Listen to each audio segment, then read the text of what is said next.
آله وصحبه وسلم ولا حول ولا قوة إلا بالله العلي العظيم. سبحانك لا علم لنا إلا ما علمتنا إنك أنت العليم الحكيم. قال رب اشرح لي صدري ويسر لي أمري واحلل عقدة من لساني يفقهوا قولي وقل رب زدني علما warzuqni fahman amin ya rabbal alamin.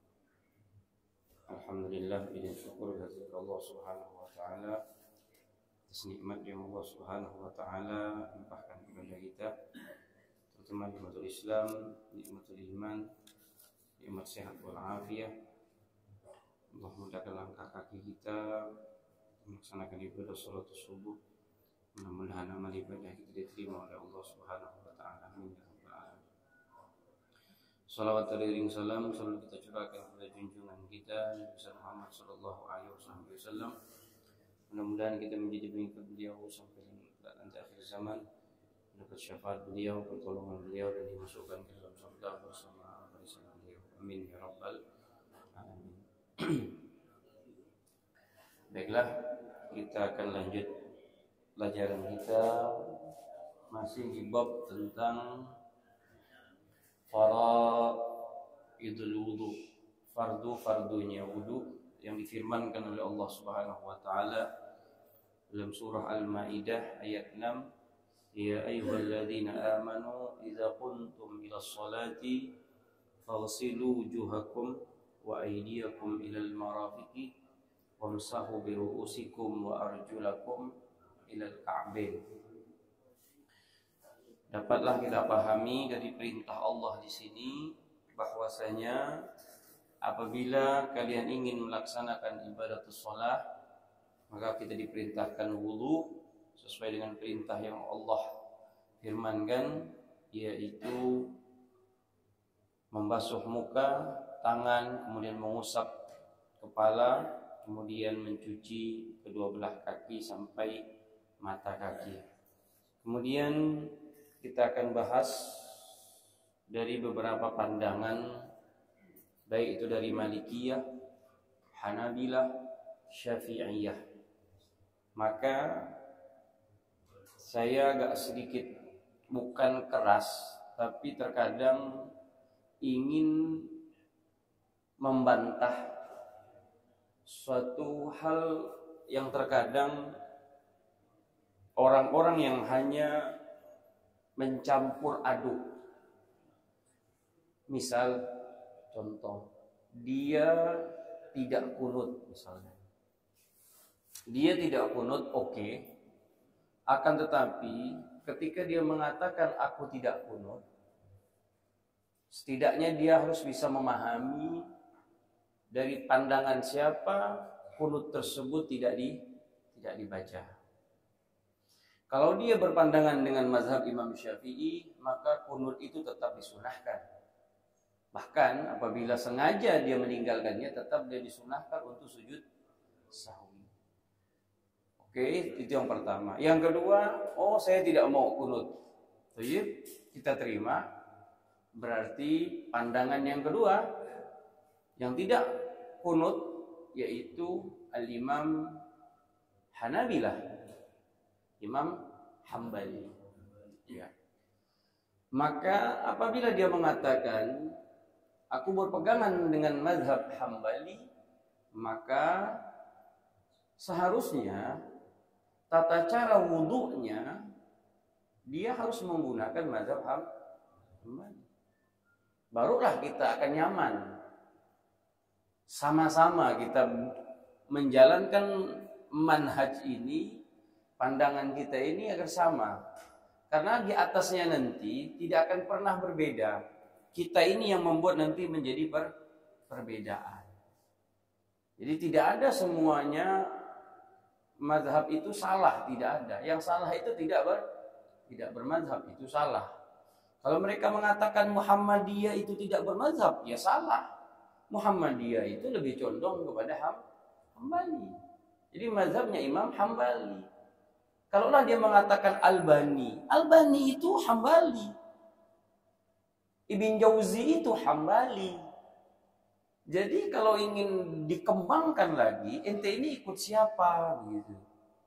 Kalaulah dia ikut katakan selalu menggunakan hadis yang disahihkan oleh Nasiruddin Albani, oke. Tapi ente ikuti secara keseluruhan. Apa pandangan Imam Albani dalam fikihnya? Contoh, ketika fatwa Imam Nasiruddin Albani, apabila ya Syekh, apa yang akan kita lakukan apabila kita bermakmuman di belakang orang yang kunut? Apa jawab Imam Albani? Mengatakan, engkau angkat tangan dan kau ucapkan amin apa yang diucapkan oleh imam. Lihat. Lalu Imam Albani mengatakan dengan sebuah hadis yang dijadikan satu argumentasi, innama ju'ilal imam yu'tadda bih. Sesungguhnya imam itu dijadikan untuk diikuti, bukan untuk diperselisihkan. Jadi kalau ada orang yang kunut kemudian dia merendahkan tangannya, sombong.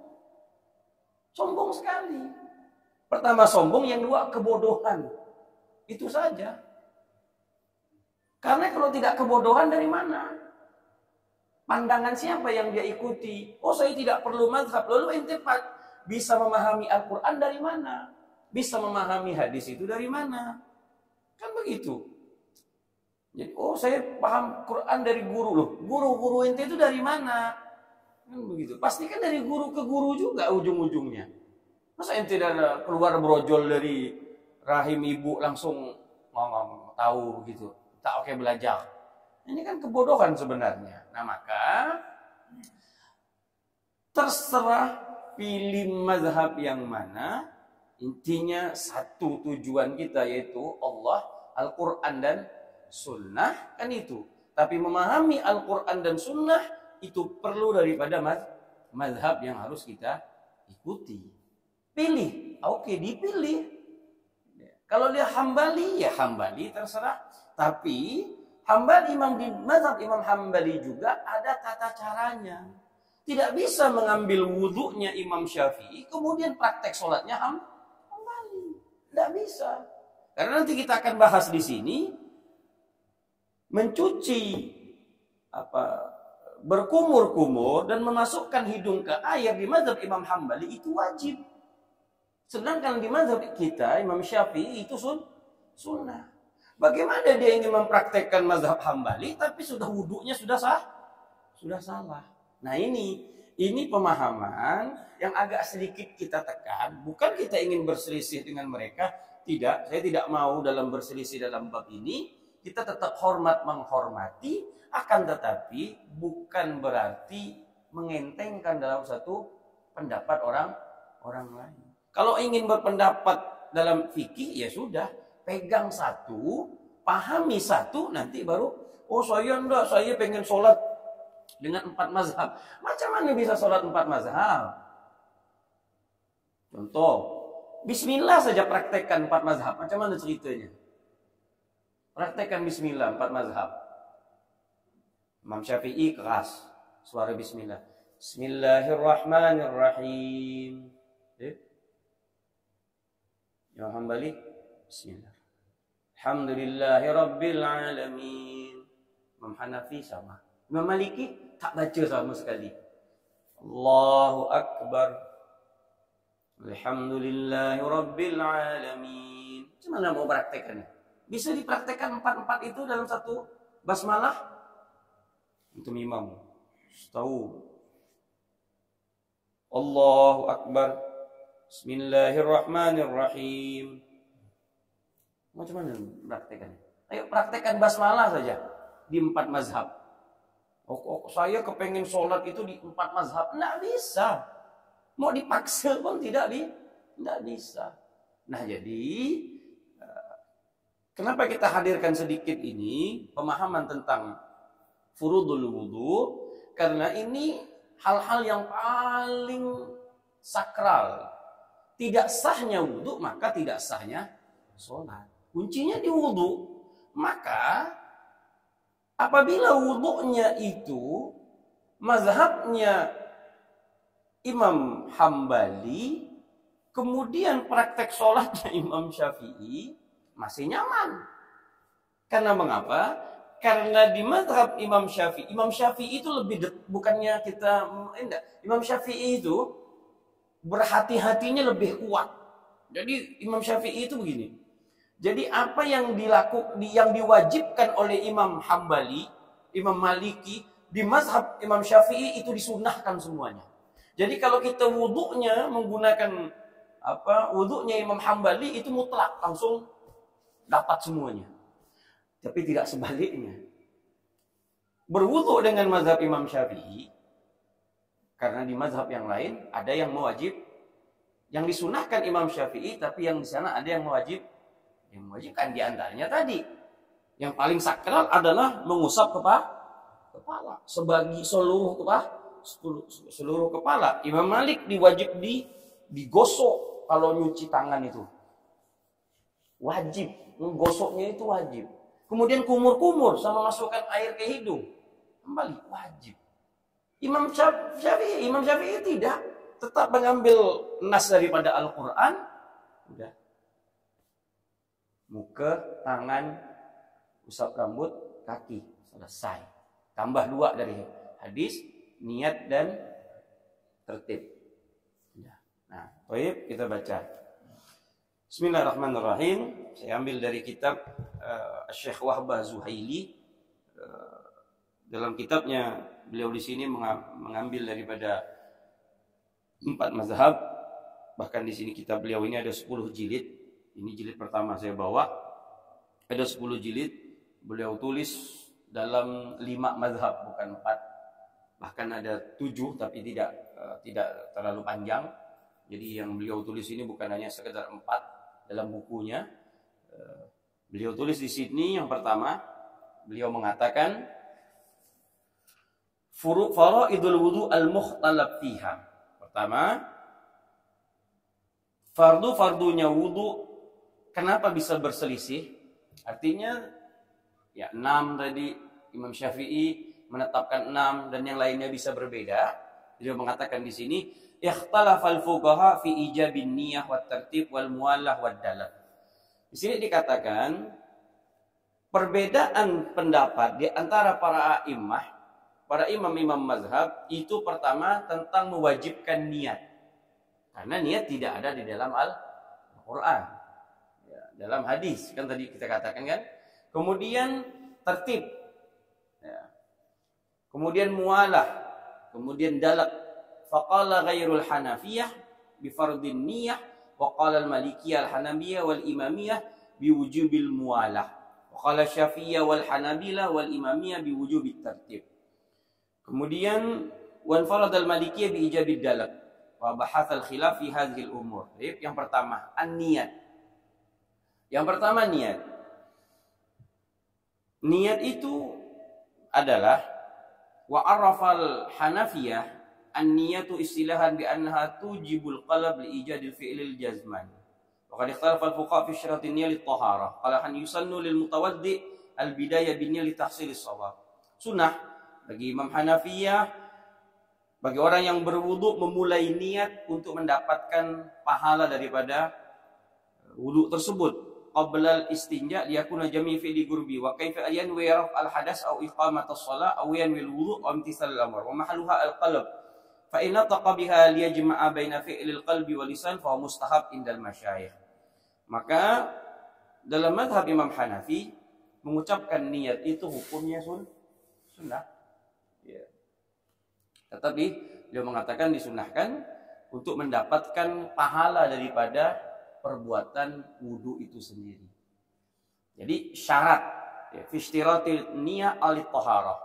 Kemudian wa yatarattab ala qaulihim bi adami fardhin niyah sihhatul wudu al-mutabarrid wal munqamis wastadallu ala ra'ihim bima ya'ti. Lalu kenapa beliau tidak mewajibkan? Pertama, adamun nas 'alaiha fil Qur'an. Pertama, karena tidak adanya nas di dalam Al-Qur'an. Karena Al-Qur'an hanya berbicara yaitu cucilah muka, tangan, kemudian usap kepala dan kaki.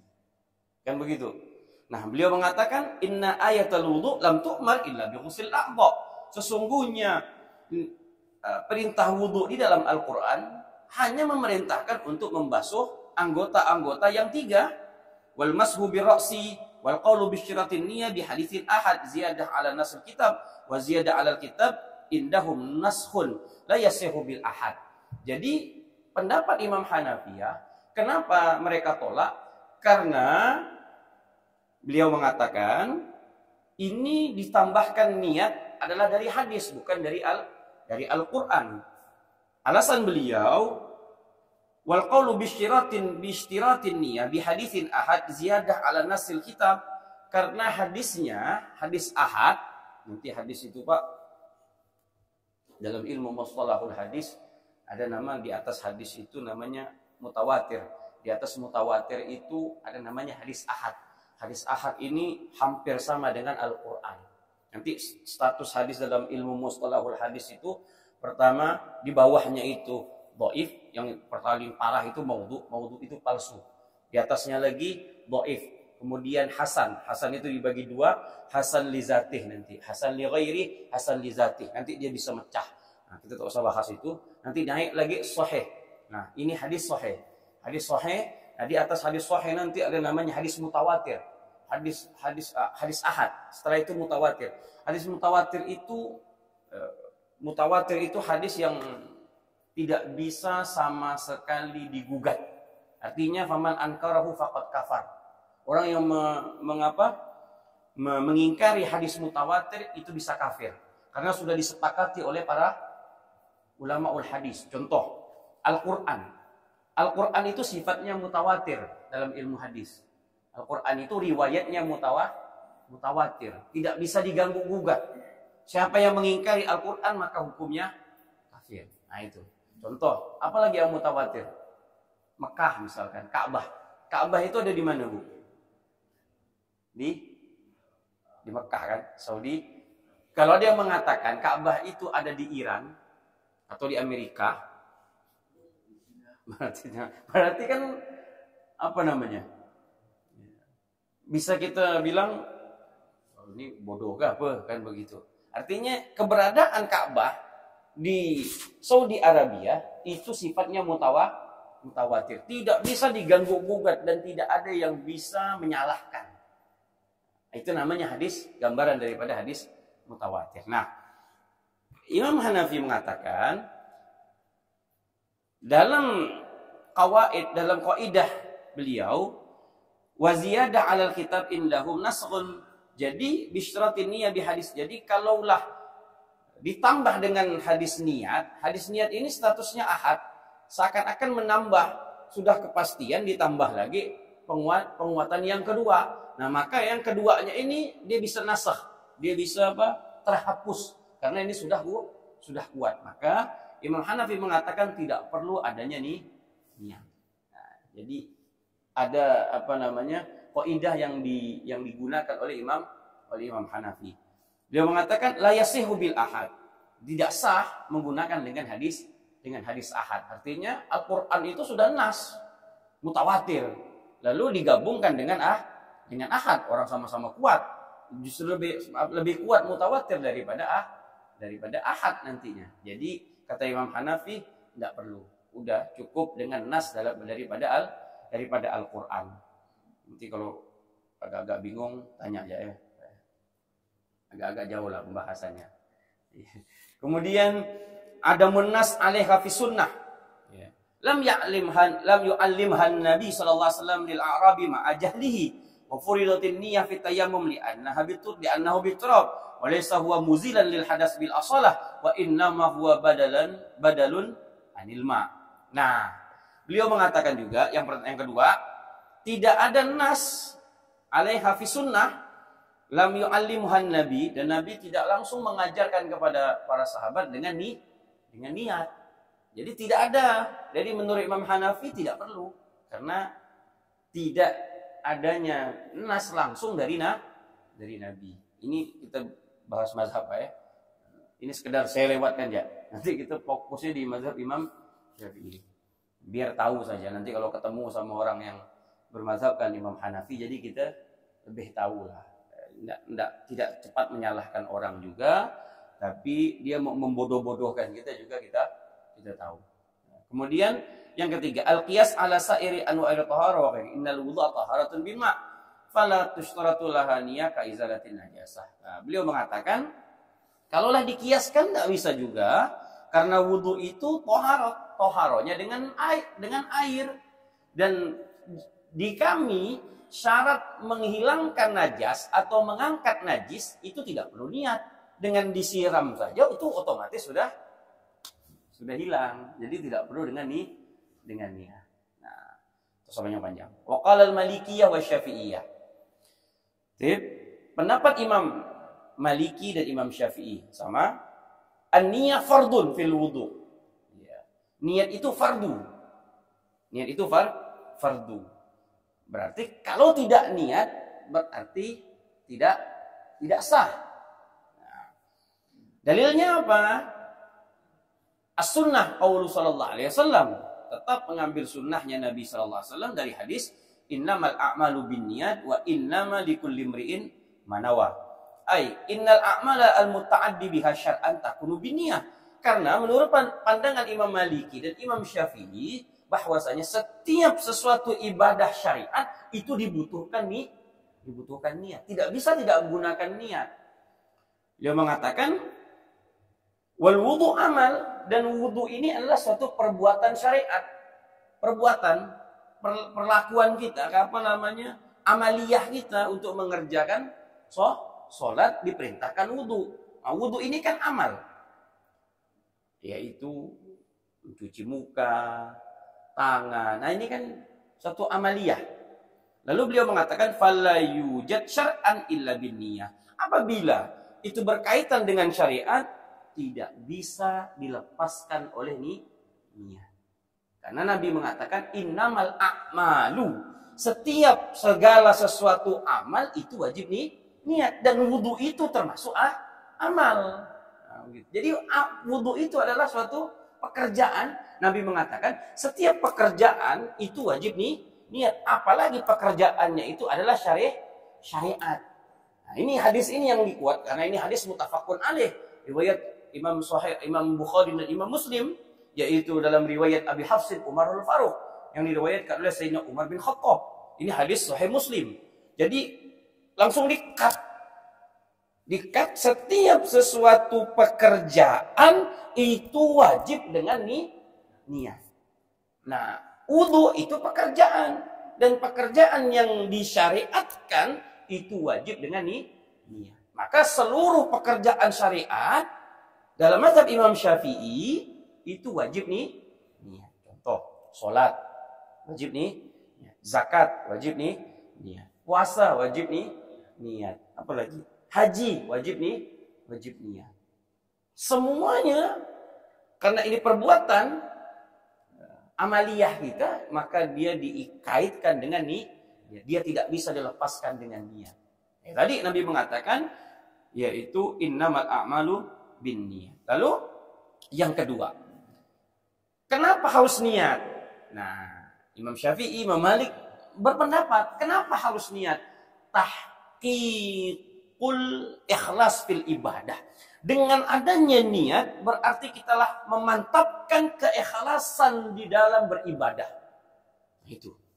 Karena ketika kita niat kan begini. Usolli fardhus subhi rak'ataini mustaqbilal qiblati adaan ma'muman lillahi ta'ala. Ketika kita mengatakan, ya Allah, aku sholat subuh 2 rakaat menghadap kiblat ma'muman karena Allah Ta'ala. Karenamu ya Allah. Ketika kita mengatakan karenamu ya Allah, kita ingin ibadah kita ini adalah bentuk keikhlasan kita.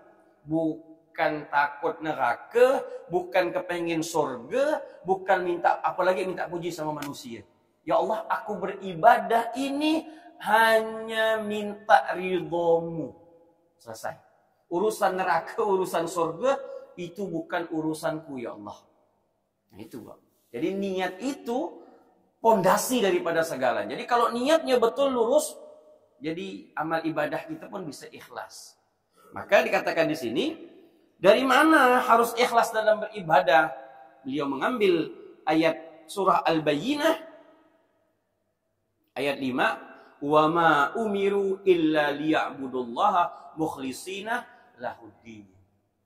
Siapa yang memerintahkan untuk ikhlas di dalam beribadah, yang memerintahkan ikhlas di dalam beribadah itu adalah Allah.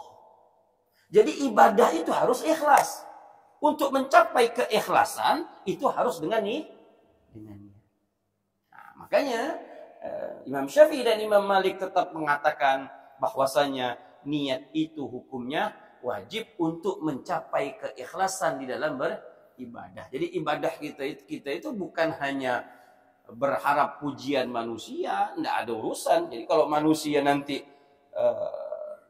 mengejek kita, manusia itu benci, manusia itu memuji, pujian dan ejekan tersebut sama sekali tidak menggoyahkan kita. Karena kita udah pasang niat betul-betul.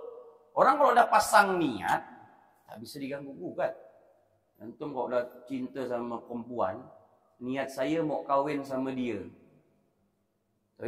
Niat saya mau kawin sama dia. Ada yang goyangkan.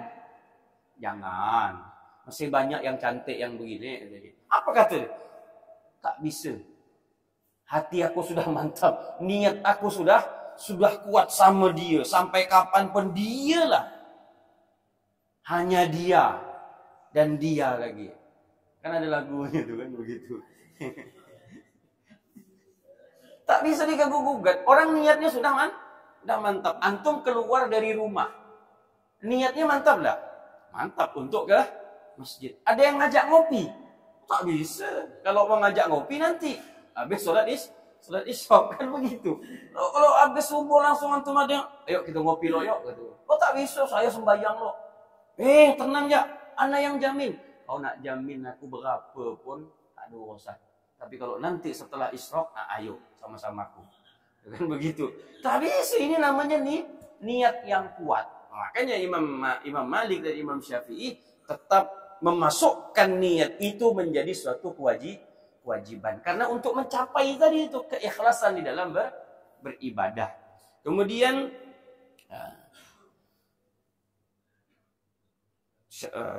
alasan yang kedua, li'anna al-ikhlas amalul qalb wa huwa niyah. Dan ikhlas itu adalah amalnya hati. Siapa yang tahu ikhlas, Pak? Tak ada yang tahu kan? Dia tidak bisa digambarkan dalam suatu gambaran. Oh, itu orang ikhlas tuh. Tak bisa. Siapa tahu yang bisa ikhlas? Ada orang yang bersedekah. Sama cara masukkannya sama, begini sama. Mana gitu? Oh tuh, anak tuh ikhlas tuh. Ngapa pula? Agak genggam sikit dia. Kalau yang satu tuh tanda agak terbuka sikit gitu, minta ditampakkan. Enggak juga, mungkin karena dia risau ya, anak genggam-genggam, masuk kan ya begitu. Kan belum tentu juga. Jadi yang namanya keikhlasan tersebut tak bisa kita tahu. Urusannya hati. Nah, ketika dia urusannya hati, kata Imam Malik dan Imam Syafi'i, ketika dia urusannya hati, maka babnya harus niat. Karena niat itu letaknya di hati. Nah itu pandangan daripada beliau. Lalu beliau mengatakan di sini, al-qiyas tushtaratu niyah fil wudu' kama tushtaratu fi shalah wa kama tushtaratu fi tayammum li istibahati shalah. Sama, dikiaskanlah nanti seluruh amal ibadah. Kemudian yang keempat, al-wudu' wasilatul lil maqsud. Falahu hukmu dzalikal maqsud di qauli ta'ala idza qumtum ila shalah. Fa hadza yadullu anna al-wudu'a ma'murun bihi indal qiyam bis shalah wa min ajli hadhihi al-ibadah fal matub ghuslul a'dha li ajli shalah wa huwa ma'na niyyah. Makna an-niyah wal haq al-qawlu bi fardin niyah li anna ahadits al-ahad katsiran ma asbatat ahkaman. Kenapa beliau mengatakan lagi, ketahuilah bahwasanya hadis ahad itu banyak sekali yang menjelaskan tentang niat. Jadi kekuatan hadis ahad itu untuk dimasukkan dalam perkara wudu itu tidak bisa dibantahkan. Jadi status hadisnya itu status yang sangat kuat sekali, laisat fil Quran, dan itu bukan dalam Al-Quran. Jadi tidak, ketika beliau masukkan hadis ahad dengan Al-Quran, tidak ada kontradiksi begitu, Ya, enggak bersampuk-sampuk, enggak, ini ya hadis ahad. Ahad, Al-Qur'an ya Al-Qur'an. Jadi enggak ada, kalau menurut pandangan Imam Hanafi tadi kan tidak. Jadi udah cukup dengan Al-Qur'an, kenapa harus menggunakan hadis ahad? Jadi statusnya Al-Qur'an tinggi, dengan ahad udah enggak perlu lagi, ini saja sudah cukup. Nah, itu pandangan beliau. Kemudian wali anna umumal ma lil a'dha biduni qasl aslan atau bi qasdi tabarrud bi qaslan lil wudu hatta yuaddi muhammadu syar'iyyah. Kemudian pandangan daripada Imam Hambali wa indal Hanabila syartun di tahqiqil ibadah. Tapi Imam Hambali hanya mensyaratkan saja, tidak mewajibkan.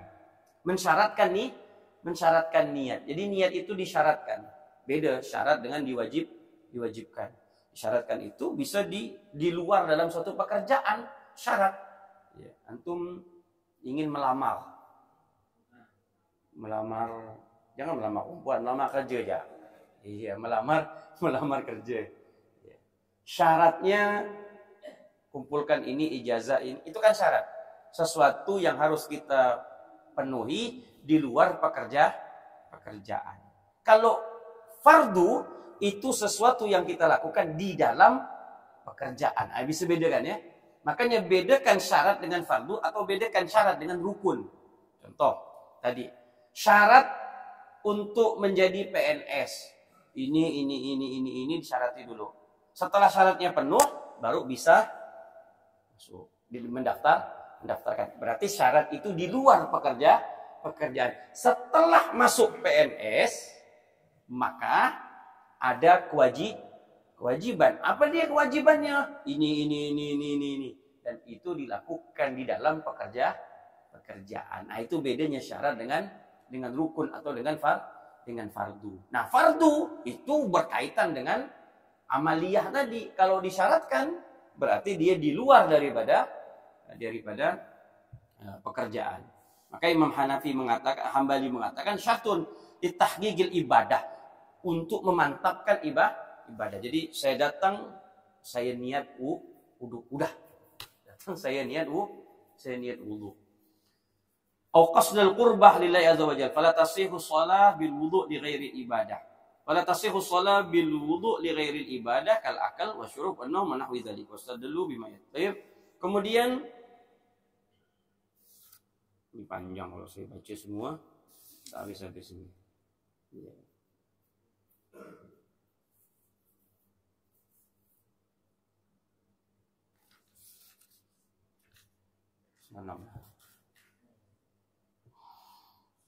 Sikit lagi biar di bab niat ya. Hari ini kita bahas bab niat ya dulu ya. Kemudian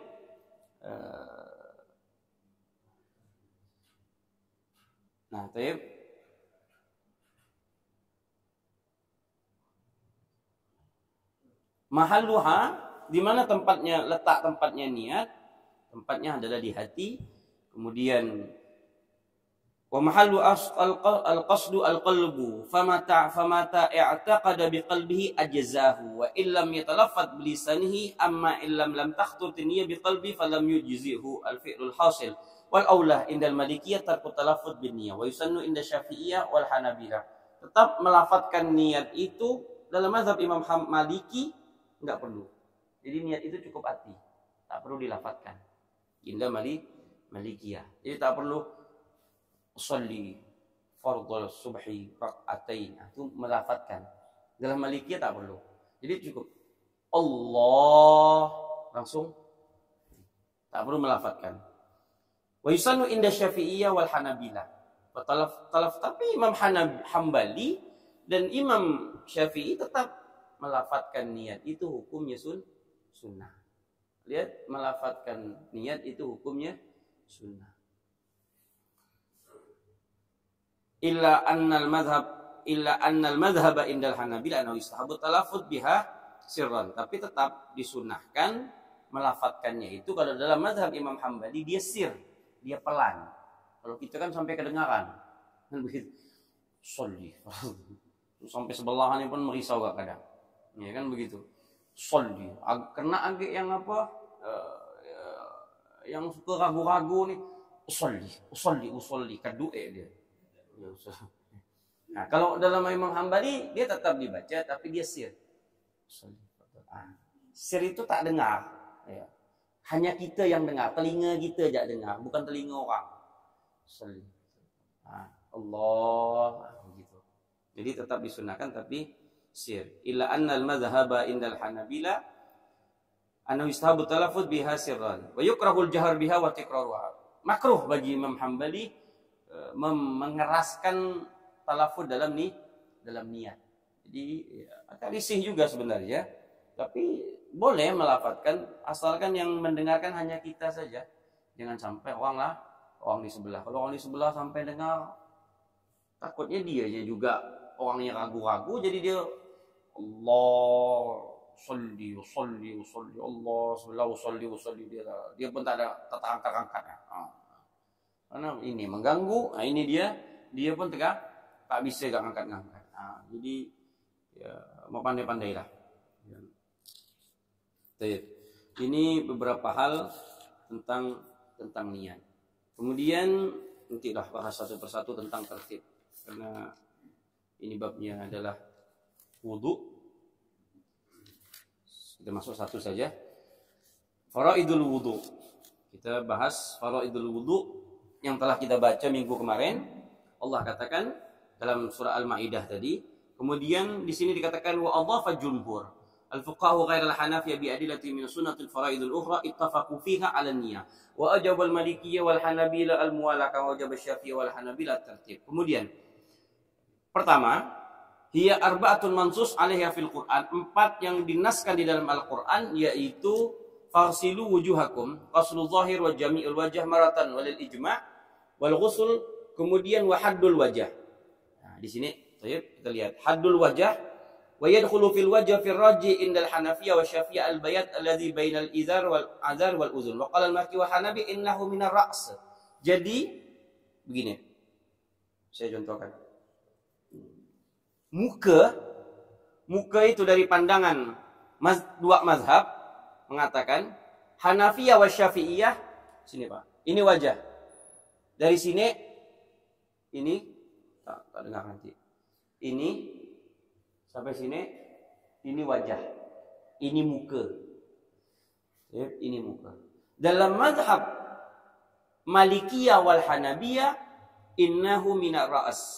Jadi ini telinga, ini kepala, ini muka. Jadi dalam mazhab Imam Malikiyah dan Imam Hanabilah, jadi kalau dia wudhu begini Pak, seperti kan. Ini harus kena. Ini termasuk daripada wajah. Makanya saya katakan ini sedangkan kalau dia berwudhu pakai wudhunya Syafi'i dia gini. Cukup sampai sini saja. Sini batas rambut sini. Ini. Cuman kalau dia sulah jangan sulah lagi. Ya, pokoknya kira-kira segini aja lah. Tempat tubuhnya sini. Sini. Ini. Dah selesai. Jadi telinga tak dibasuh, enggak ada urusan orang nanti basuhnya. Tapi ke dalam mazhab Imam Hambali tadi, wa qala al-Malikiyah wal Hanabilah wasyafi al-bayat alladhi bainal izar wal udhul wa qala al-Maliki innahu minar ra's. Ketahuilah sesungguhnya telinga itu kata Imam Malikiyah itu bagian dari innahu minar ra's. Maka innahu minar kama yadkhulu fil wajh fil asl indal Hanabilah wa kama fil mughni mawdhi'ul tahdhib wa ma yanbutu 'alai syar'il khafif tariqul jabir inna bi'tayib. Wasudqan minar ra's wa huwa fawqal udhunain muttasilan bil idharain. Sini. Ya. Jadi dia di sini masuk ya. Kemudian masuk ke telinga. Litisali syari bi syarr wasudqan minar ra's. Wa yajibu ghuslul minal wajh. Nanti babnya ini. Kita ambil yang wajib-wajib dulu. Wasyafi'iyah al-bayat alladhi bainal izar wal udhun. Wa qala al-Maliki innahu minar ra's. Itu bagian daripada kepala. Jadi yang kedua, walam yajibul Hanafiyah wal Malikiyah qaslul mustarsil li'annahu sya'run kharijun min wa adhafa al-Hanabila anna al-fam wal anaf min al-wajh. Yani anna al-madmadata wal istinsyaq wajiban fil wudu. Katakan di sini Imam Hambali mengatakan mulut wal anaf hidung itu bagian daripada muka, yakni yang kumaksud annal madmadata, sesungguhnya kumur-kumur dan memasukkan air ke hidung wajibani fil wudu, itu diwajibkan di dalam wudu. Jadi kalau dia tidak kumur-kumur maka wudunya tidak sah. Tidak masukkan air ke hidung begini tidak sah. Kalau gitu enggak apa-apa. Itu mengambil air langsung muka, tak kumur-kumur dan tidak cuci tangan, langsung tembak muka. Boleh. Dan tapi dalam mazhab Imam Hambali mengatakan wajib. Itu wajib. Dari mana Imam Hambali mengatakan? Dari hadis Abu Dawud, "Iza tawadda'ta famatmadh." Apabila engkau wudu, kata Rasulullah, maka berkumur-kumurlah. Ini riwayat Imam Tirmizi dari Salamah bin Qais, "Iza tawadda'ta fantasir." Nabi mengatakan apabila engkau wudu maka cucilah, masukkan air ke hidungmu. Ya. Wali hadis Abi Hurairah al-muttafaq alaihi, "Idza tawaddaa ahadukum falyaj'al fi anfihi ma summa liyansir kama ujabal Hanabila at-tasmiyah fil wudu' liqaulihi la salata." Lalu mengucapkan basmalah menurut mazhab Imam Hambali itu hukumnya wajib. Jadi mengucapkan basmalah ketika ingin berwudu itu hukumnya wajib. Beliau mengatakan la salata liman la wudu'ala wa la wudu'a liman lam yazkur ismallahi alaih. Tidak sah salat seseorang, tidak sah wudunya seseorang, la salata, tidak sah salatnya seseorang apabila tidak wudu, dan tidak sah wudunya seseorang apabila tidak menyebut nama Allah. Jadi basmalah dalam mazhab Imam Hambali itu hukumnya wajib. Nah, jadi dia harus pahami juga.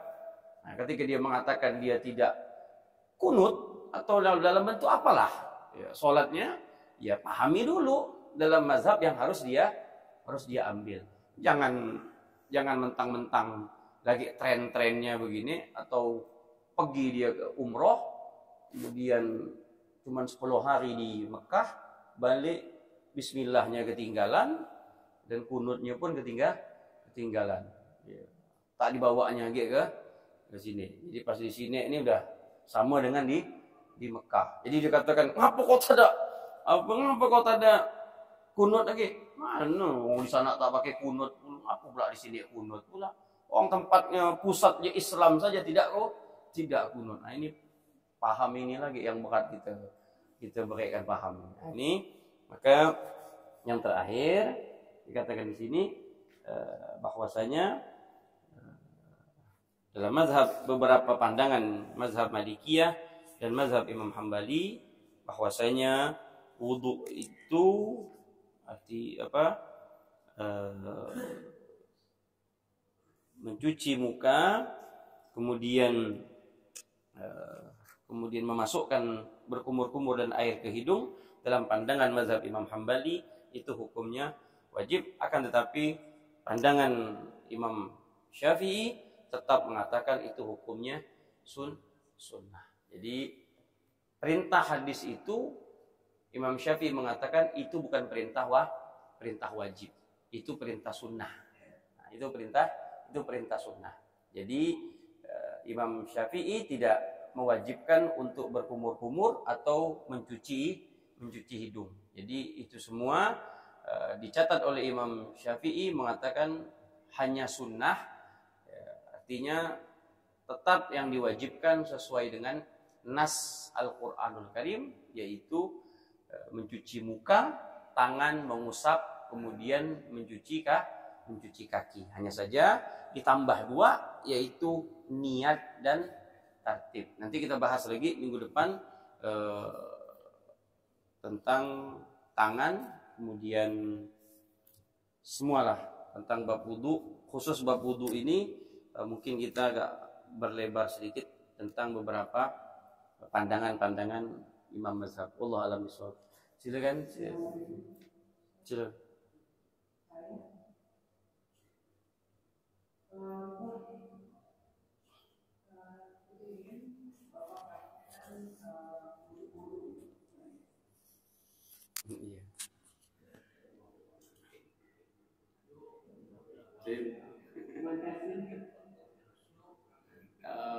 Nanti saya praktekkan Ibu setelah kita selesai wudhu, pelajaran wudhu, kita akan praktekkan seperti apa wudhunya Imam Syafi'i. Nanti kita akan praktekkan setelah, biar nanti nggak bingung lagi. Nanti udah selesai ini kan baru niat, nanti muka, kemudian tangan, ubun-ubun, kemudian nanti kaki, dan dimasukkan ke telinga dari mana hadisnya, kemudian nanti membasuh tulang punggung tengkuk ini, kalau tulang tengkuk dari mana dalilnya nanti sama-sama. Jadi biar nyaman nanti kita akan praktekkan. Allah Allah. Silakan. Assalamualaikum warahmatullahi wabarakatuh. Ini perhatian gosok dengan usap. Saya belum paham. Kalau gosok saya mungkin agak bisa paham. Usap. Sebabkan kalau gosok kan jelas tangan digosok, akan dari ini usap. Kalimat usap. Satu. Dan kedua, usap. Saya pernah membaca satu buku supaya sempurna wudhunya, yaitu masalah mengambil wudhu di tangan, termasuk air. Jadi katanya di situ harus sela-sela jari atau sela-sela jari tangan atau jari kaki itu harus basah. Apakah itu memang sunnah atau bagaimana? Ya, assalamualaikum. Pertama, membedakan gosok dengan musab. Kalau musab itu begini, definisinya musab itu wal mashu huwa imrarul yad al mubtalah 'ala al. Jadi ini basah, tangan ini basah. Antum tempelkan saja, jalankan, selesai. Itu namanya musab. Jadi dia ditempel gitu. Selesai. Nah, kalau gosok, dalak dia namanya. Nanti dalam mazhab Maliki itu banyak dalak. Dalak itu dia digosok betul gitu.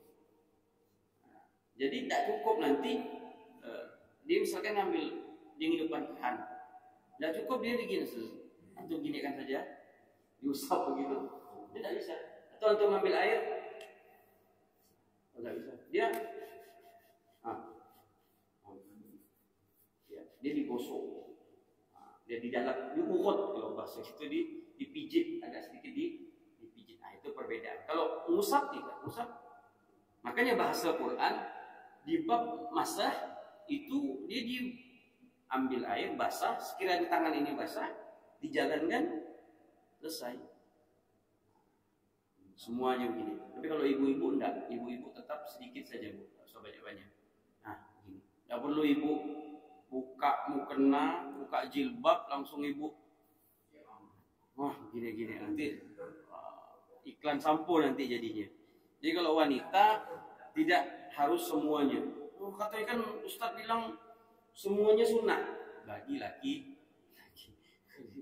Kalau ibu tidak, kalau ibu hanya sekedar ya buka kerudung sedikit begini, ya udah cukup. Nah itu untuk wanita. Nanti kita praktekkan bagaimana laki-laki dan bagaimana perempuan perbedaannya. Tidak banyak perbedaannya. Di antaranya tadi perbedaan ini. Rambut. Apa lagi tadi? Menyalahi jari. Namanya itu tahlilul asabi. Tahlilul asabi itu hukumnya sunnah. Jadi contoh, ketika kita membasuh tangan, awal pertama kita membasuh tangan, itu sunnahnya begini. Ya. Begini kan, kemudian begini kan. Ya. Ini Nabi yang ngajarkan. Kita tahu baru adanya COVID. Ya, cuci tangan yang baik, ya kan? Bagaimana cuci tangan yang baik diajarkan kita dari puskesmas. Datanglah dia ngajarkan kita begini. Nah, ini, kemudian begini, kemudian begini kan? Siapa yang ngajarkan begini sebenarnya, Bapak? Rasulullah. Allahumma shalli ala Muhammad. Nabi diajarkan 1400 tahun yang lalu. Namanya tahlilul asabi. Kalau kata Nabi, kalau lagi cuci tangan itu ditahlil, begini kan. Ya. dibalas lagi, begini lagi. Nah, diginikan lagi tangannya. Kenapa? Ini insya Allah dalam sensenya juga saya pernah baca, ini menghilangkan stroke ringan. Menghilangkan stroke ringan. Ya, dari jemari kita. Makanya ditahlil dia. Makanya Nabi suruh tahlil. Sama kaki juga nanti ketika membasuh dia ditahlil. Sunnah. Tapi mengenakan air ke dalam ini hukumnya wajib. Artinya ini harus sudah basah nanti ketika mencuci tangan. Dan tahlilnya itu hukumnya sunnah. Ini harus basah. Iya, harus basah. Allah. Silakan.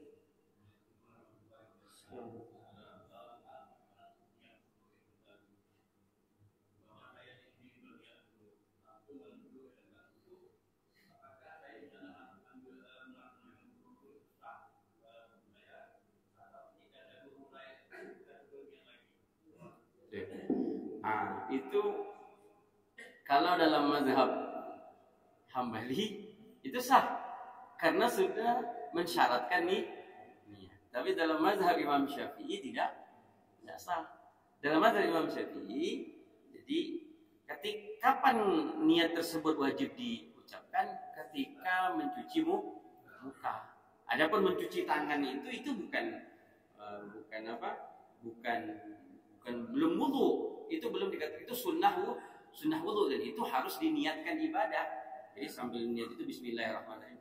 Nah, kapan niatnya? Ketika air itu sampai di muka. Nawaitul wudu'a. Disitulah letak niat. Inda awwali juz'in minal wajhi. Ketika air tersebut menyentuh sebagian daripada muka, maka disitulah letak niat. Nah, kalau yang tadi Bapak praktek tanyakan tadi, itu dalam mazhab Imam, karena dia syarat kan. Jadi sebelum melakukan wudu dia sudah niat. Sampai sana udah sebagai niat lagi. Nah, tapi tak boleh seperti itu. Lalu sila.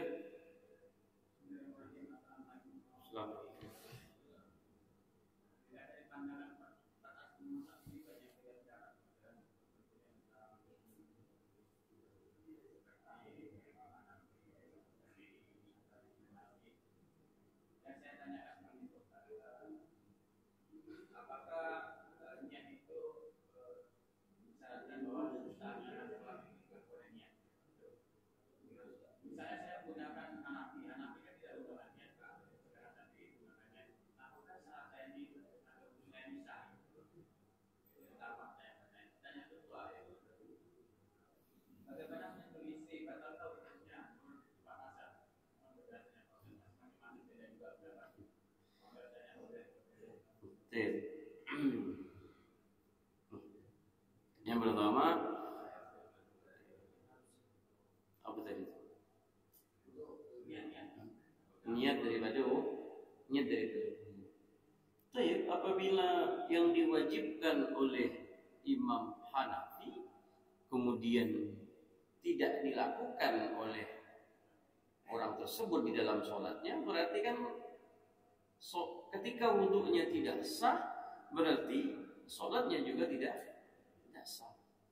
Jadi kalau memang dia itu, misal ketika dia mengatakan, contoh, dia mengatakan wudhunya Imam Hambali, ya? Tapi dia cara wudhunya Imam nggak bisa, karena nanti ya tadi itu, kalau kan kita belum bahas panjang nih, nanti kita bahas panjang lagi. Di antaranya salah satu jadi kumur-kumur dan cuci hidung. Dalam mazhab Hambali, kumur-kumur dan cuci hidung itu hukumnya wajib. Nah, kemudian yang selama ini dia tahu adalah wudhu Imam Syafi'i. Wudhu Imam Syafi'i tidak mewajibkan kumur-kumur dan mencuci hidung. Jadi dicuci saja langsung muka, sah wudhunya, sah. Tapi dalam mazhab Imam, kemudian dia praktekkan sholat Imam Hambali. Nah, nanti banyak masalahnya nanti ini. Ketika nanti ada bertabrakan sesuatu yang wajib dan batal, nah, otomatis nanti jadi masalah. Jadi pahami kalau dia ingin bermazhabkan misal Malikiyah, contoh Maliki, ketika dia bermazhabkan Maliki, udah wudunya Imam Malik, dia harus paham. Karena kenapa? Kalau dia tidak berwudukan dengan tata caranya Imam Malik, nanti praktek sholatnya berbahaya. Begitu. Sama ketika nanti dia prakteknya wudunya Imam Syafi'i, yang dipraktekkannya sholatnya Imam Malik, waduh, toh dia praktek wudu Imam Syafi'i, tadak ngusap rambut cuma segini. Imam Malik mengatakan tidak sah, ya. Berarti sholatnya, wudunya sudah tidak sah menurut mazhab Imam Malik. Kemudian dia sholat tak pakai bismillah, berarti kan dia menggunakan mazhab Imam Malik. Sedangkan wudunya Imam Malik mengatakan, apabila kau wudu dengan cara itu, aku tidak mengesahkan. Jadi tak bisa begitu. Jadi mau dicampur-campur itu tak dapat begitu. Iya, betul. Kalau memang mau betul, paham sebenarnya kalau dia pahami mazhab Imam Syafi'i dengan mengambil sunnah-sunnah itu seluruh mazhab langsung iya. Antum nanti kalau kita masuk di bab sunnah-sunnahnya wudu, praktekkan semua sunnah, maka seluruh mazhab itu sah. Tidak perlu cari mazhab yang lain. Jadi seluruh mazhab itu masuk. Nah, kalau dia gunakan sunnah-sunnah daripada mazhab Imam Syafi'i, dapat semuanya. Seperti jadi kalau begini, itu bintang tukang nanti. Nah, makanya ya kalau dia tadi tidak pakai kunut, ya kita tanya, ngapa kau tak pakai kunut, gitu kan? Oh, saya bermazhabkan ini, oke. Boleh saya tanya tata cara wudhunya seperti apa? Begitu lagi nanti, ya harus dikejar biar kita bermakmuman sama dia pun mantap nanti. Jangan main tembak sana, tembak sini. Ini mau gado-gado apa? Ya kan begitu. Yang kedua, menyentuh istri. Dalam mazhab Imam Syafi'i, menyentuh istri itu hukumnya batal wudhu. Batal. Dalam mazhab Hambali tidak batal, Maliki tidak batal karena mengambil dari Al-Quran, aula mastumul nisaa.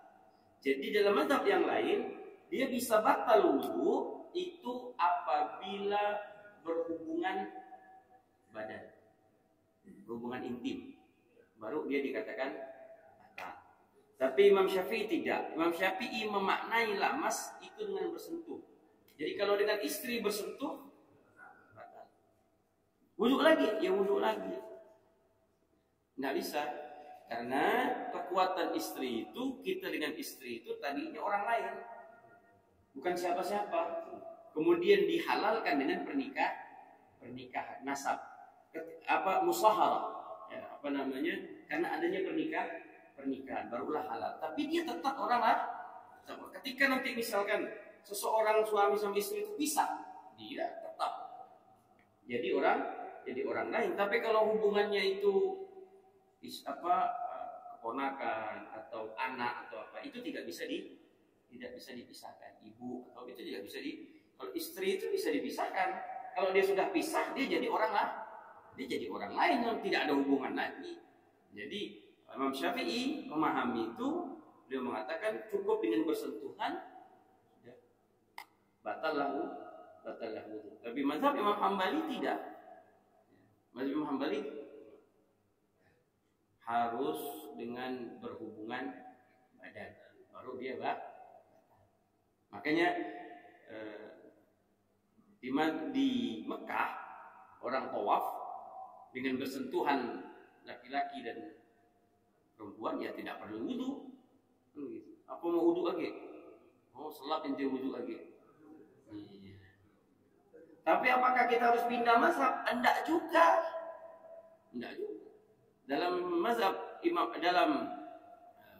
pandangan Imam Nawawi dalam kitabnya kitab haji, beliau di situ memberikan suatu pendapat tentang mazhab Imam Syafi'i, nanti Imam Nawawi mengatakan adapun permasalahan haji dan tawaf ini adalah satu permasalahan yang sulit untuk dielakkan.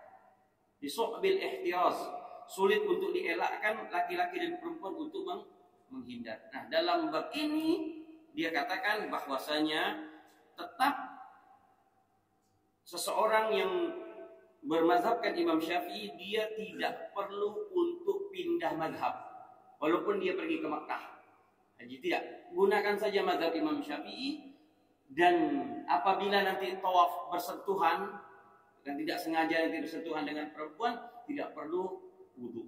Dalam haji dalam bab haji atau bab umroh di dalam tawaf atau sa'i atau apalah bentuknya, ini tidak perlu. Nah, dalam bab ini alasannya kenapa diperkuat oleh Imam Nawawi mengatakan bisu'bil ihtirazi anhu. Nah, karena sulitnya untuk menjaga. Tak bisa lagi mau apa berdempet-dempetan. Nah, tapi kan kita terkadang langsung pindah mazhab. Tergantung yang bawa lah. Kalau yang bawa itu langsung bilang, ayo kita pindah mazhab sekarang, pindah mazhab Imam Malik atau pindah mazhab Imam Hambali, begitu kan? Seharusnya tidak perlu. Tergantung yang bawa haji atau umroh tersebut. Allah a'lam.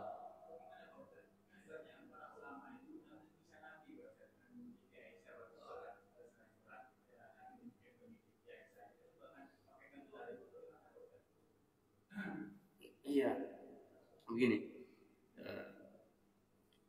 Imam Syafi'i dalam bab ini dalam pandangan ini pernah Nabi SAW lagi sholat itu disentuh oleh Sayyidah Aisyah. Itu disentuh oleh Sayyidah Aisyah kakinya, karena Sayyidah Aisyah menyangka Nabi itu meninggal karena terlalu lamanya sujud sampai berjam-jam. Jadi disentuh lalu Nabi tidak wudu. Nah, di hadis yang lain, ini hadis ini dipegang oleh beberapa mazhab, tapi Imam Syafi'i tidak mengambil hadis ini. Imam Syafi'i mengambil hadis yang lain. Di hadis yang lain Nabi ketika bersentuhan pertama mengambil perintah memahami daripada ayat Al-Quran tadi. Yang kedua di beberapa hadis yang lain Nabi berwudu. Nah, seperti itu. Itu pandangan daripada beberapa hadis. Sama kayak tadi, kenapa dimasukkan niat di dalam fardu, kenapa tidak dimasukkan. Nah, seperti itulah tadi. Jadi tidak bisa dengan satu hadis saja memahami itu. Jadi di beberapa hadis yang lain pun Nabi SAW melakukan hal yang berbeda. Nah, seperti itu. Allah a'lam. Sudah?